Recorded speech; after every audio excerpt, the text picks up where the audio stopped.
Na třetím místě junior se umístil Jakub Šejda. Pak ho máme. No, on jde. Výborně. Aha, tak jsem dostal špatnou nápovědu. Takže Jakub Šejda.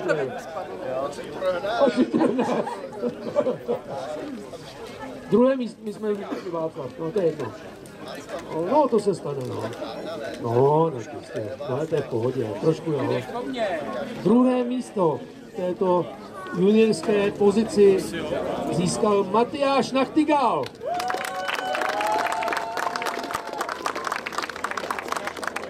Já jsem zvědavý, jak do té přilby bude šlejt šampáňo.